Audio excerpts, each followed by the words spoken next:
명상록 마르크스 아우렐리우스. 인간의 본성에 대하여.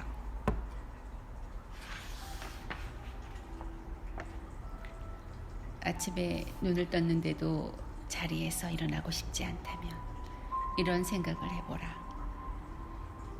나는 지금 사람다운 일을 하기 위해 일어나야만 한다. 내가 이 세상에 태어나 어떤 임무를 수행하기로 되어 있고 그것 때문에 내가 존재하는데 불평을 해서야 되겠는가? 이렇게 누워 있으려고 태어난 것은 아니지 않는가? 그래도 잠자리에 누워 있는 것이 더 좋다면 당신이 태어난 것은 쾌락을 위해서였단 말인가? 미천한 식물이나 새, 개미, 거미와 꿀벌들을 보라. 그들은 이 우주 속에서 각자 차지한 부분의 질서를 유지하기 위해 정신없이 바쁘다. 반면 당신은 인간으로서의 의무를 수행하기를 거부하고 있다. 물론 휴식을 취하는 것도 필요하다. 그러나 음식을 먹고 술을 마시는 것에도 한계가 있듯이 휴식에도 자연히 규정한 한계가 있는 것이다. 그런데도 당신은 그 한계를 벗어나 늦잠을 잤고 이제 그 이상의 것을 취하려고 한다. 그만큼 당신의 수행에 문제가 생기는 것이다. 또한 당신은 당신 자신을 사랑하지 않는다. 만약 사랑한다면 당신의 본성과 그 의지를 사랑해야 할 것이다. 자신의 기술을 사랑하는 기술자들은 먹는 것과 씻는 것까지 잊어가면서 자신의 소임을 완수하려고 노력한다. 그러나 당신은 선반공이 선반을, 무용수가 무용을, 또는 수전노가 은화를, 명예욕의 혈안이 된 자가 헛된 명성을 좋아하는 것만큼도 자신의 본성을 존중하지 않고 있다. 인간은 누구나 한 대상에 격렬한 애정을 느끼게 되면 그것에 몰두하느라 먹고 마시는 일을 잊기 마련이다. 당신의 눈엔 사회에 대한 봉사에 전력을 다할 가치가 없다고 판단되는가?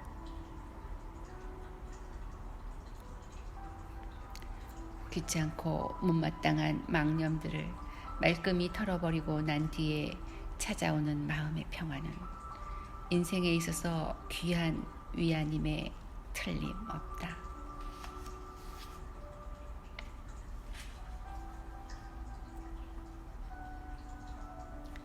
자연의 본성에 일치하는 언행을 할 수 있는 당신의 권리를 소중히 여겨라. 남들의 비난이나 험담 때문에 주저하거나 마음이 흔들려서는 안 된다. 행하고 말해야 할 것이 있다면 그것이 무엇이든 당신의 권리를 포기하지 말라. 당신에 대해 이렇다 저렇다 비판하는 사람에게는 그 나름의 이유와 그런 비판을 하도록 자극한 충동이 있을 것이다. 그런 것에 마음이 흔들려서는 안 된다. 오직 자신의 본성과 만인의 공통된 본성에 순응하고 적응해 나가도록 노력하라. 나는 목숨이 다하는 그날까지 자연의 본성에 순응하며 나아가겠다. 그리하여 내가 매일 들이쉬던 호흡은 그 원천인 대기 속에 반환할 것이며 내 신체 역시 대지에 묻히리라. 그 대지에서 나의 아버지는 씨앗을 얻었고 나의 어머니는 피를 취했고 내 유모는 젖을 취했다.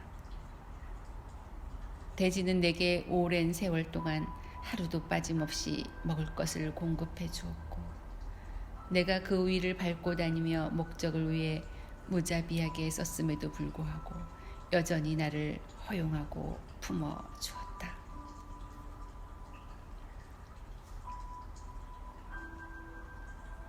당신에게 세상 사람들이 말하는 뛰어난 재주가 없을지는 모른다. 그러나 그런 것은 아무 상관없으니 개의치 말라. 당신은 그런 것에는 소질이 없습니다 라고 말할지 모르지만 당신에게는 미처 깨닫지 못한 숨겨진 자질이 있을 것이다. 이 자질을 개발하라. 이러한 자질은 성실성, 존엄, 근면성, 절제할 줄 아는 성품 속에 있다.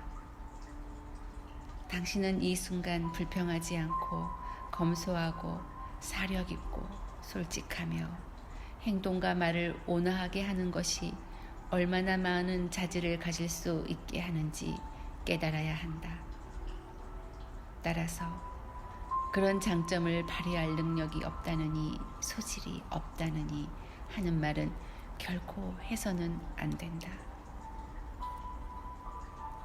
하지만 당신은 스스로 저급한 차원에 머물러 있으려고 한다. 다투고 탐하고 인색하고 아첨하고 불평하고 비굴하고 교만하고 걷잡을 수 없이 방황하며 불안해하는 것이 정말 당신의 타고난 능력이 부족하기 때문인가? 결코 그렇지 않다. 아니, 어쩌면 당신은 벌써 오래전에 이런 것들에서 탈출할 수 있었을 것이다. 단지 이해가 늦고 행동이 둔했을 따름이다. 하지만 이러한 결점도 당신이 혼신의 힘을 다해 고치고자 노력한다면 곧 사라질 것이다.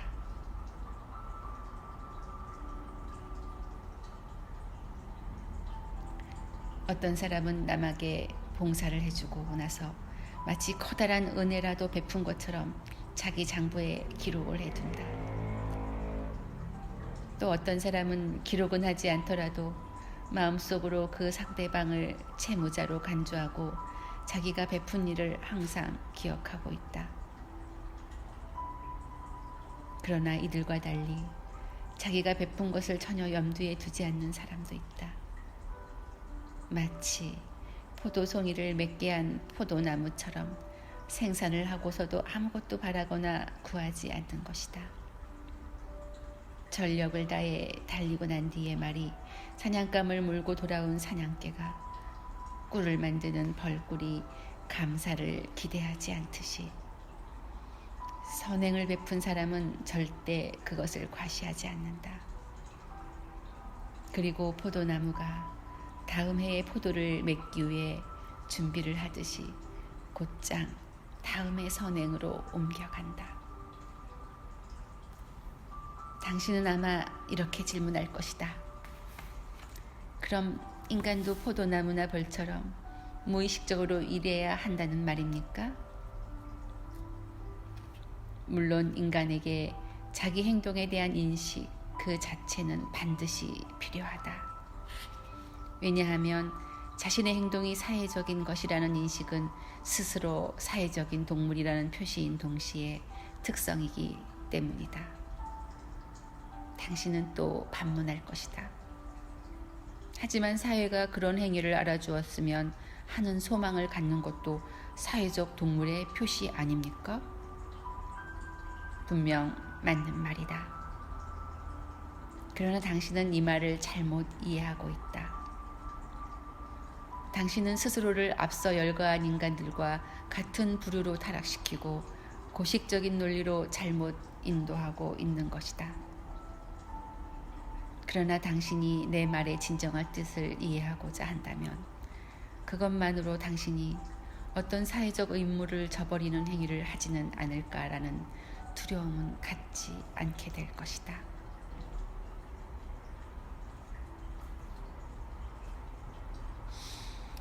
오 제우스 신이시여, 산과 평화에 비를 내려주소서. 이것은 아테네인들의 기도이다. 기도란 처음부터 하지 말든지 하려거든 이렇듯 단순하고 소박해야 한다.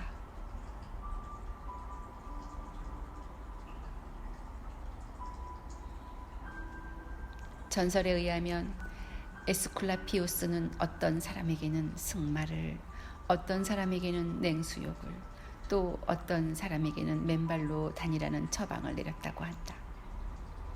우주의 본성은 이와 같은 방법으로 어떤 사람에게는 질병과 불구, 또 어떤 사람에게는 상실감을 혹은 또 다른 무능력을 처방했다.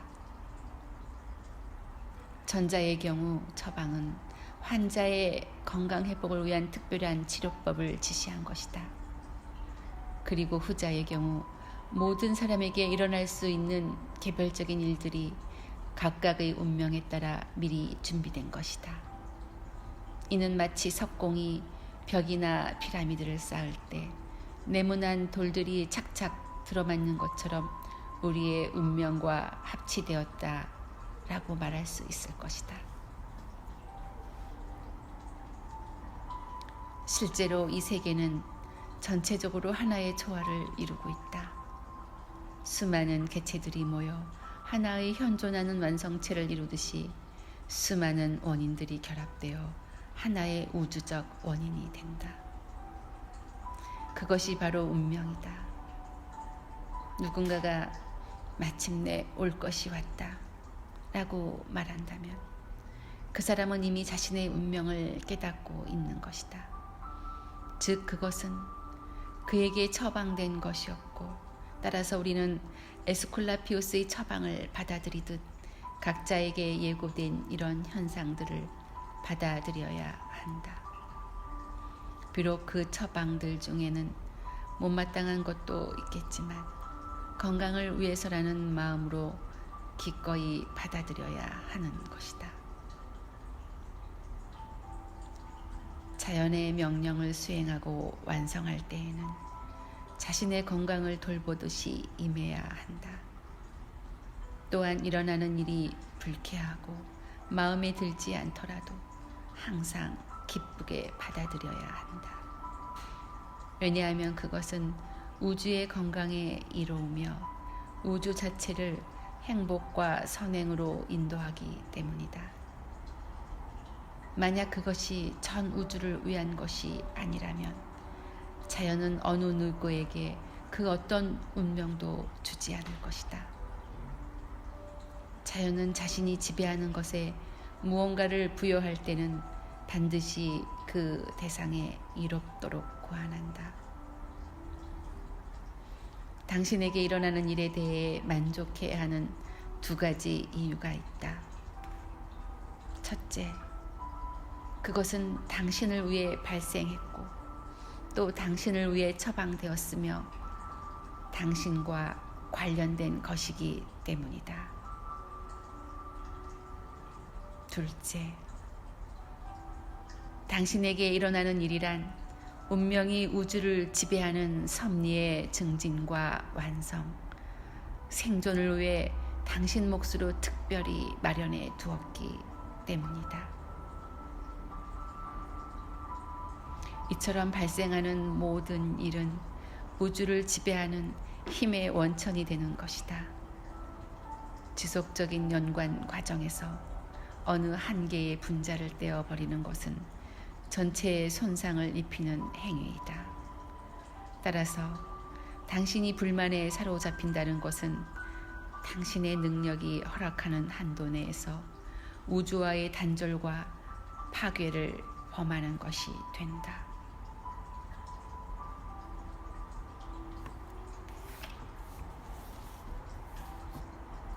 올바른 원리 원칙에 따라 일을 추진했음에도 불구하고 실패했다면 그것을 괴로워하거나 불평하지 말라. 그럴 때에는 다시 처음부터 시작하되 당신의 행위가 인간의 본성에 어긋나지 않았다면 그것으로 만족하라. 그리고 언제든 의존할 수 있는 철학에 대한 순수한 사랑을 간직하라. 이때에는 스승을 찾아가 섬기듯 하지 말고 눈병이 난 사람이 해면이나 달걀을 사용하듯 또는 환자가 고약을 붙이고 찜질을 하듯 해야 한다. 그렇게 하면 당신은 이성에 순응하는 것에 실패하지 않고 그 안에서 안정과 신뢰를 얻게 될 것이다.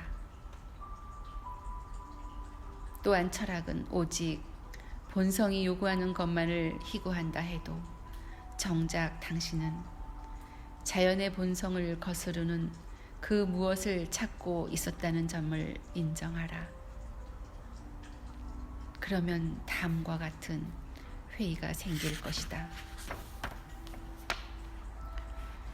그렇다면 지금 내가 하고 있는 것보다 더 나은 것은 무엇이란 말인가? 이것이 바로 쾌락이 당신을 기만하고 있다는 증거다. 영혼의 고매함이 더 유쾌하다고 생각하라. 관용과 자유와 소박함과 마음의 평정과 겸허가 보다 유쾌하지 않겠는가? 이해와 지식의 기능에 기초한 모든 사물의 안정과 행복한 진행 과정을 생각할 때 도대체 지혜 그 자체보다 더 적절하고 유쾌한 것이 무엇이란 말인가?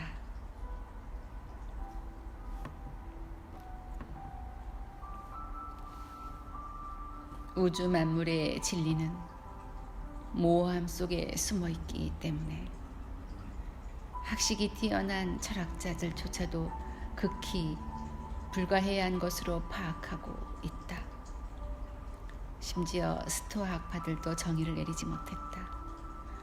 또한 그것은 여러 난관에 둘러싸여 있고 시시각각 변하기 때문에 우리의 지적인 결론도 늘 오류를 범하는지 모른다. 하지만 오류를 범하지 않는 인간이 어디 있겠는가? 그렇다면 방향을 바꾸어 보다 물질적인 것들에 대해 생각해보자. 이 물질적인 것들이 난 얼마나 더덥고 무가치한 것인가? 그런 것들은 불경한 탕자나 도둑이나 창녀들조차도 소유할 수 있는 것이다. 한편 당신과 함께 생활하고 교제하는 사람들의 덕성을 살펴보라. 자신의 자아도 참고 견뎌내기는 매우 힘들 것이다. 그러니 이 암흑과 진흙탕 속에서 물질과 시간의 끊임없는 유전 속에서 빠르고 다양한 변화 속에서 과연 가치 있고 존중할 만한 것, 진지하게 추구할 탐구의 대상이 무엇인지는 도무지 상상조차 할 수 없다. 따라서 우리들이 해야 할 일이란 용기를 갖고 다가오는 죽음을 조용히 기다리는 것이며 다음에 두 가지 원리를 생각하면서 위안을 찾는 것이다. 첫째, 우리에게 일어나는 일은 필연적으로 우주의 본성과 일치하는 것이다. 둘째, 나의 내부에는 신과 내 자신의 영혼에 어긋나는 일은 결코 하지 않는 능력이 있다. 왜냐하면 나로 하여금 그런 일을 강제로 시킬 사람은 아무도 없기 때문이다.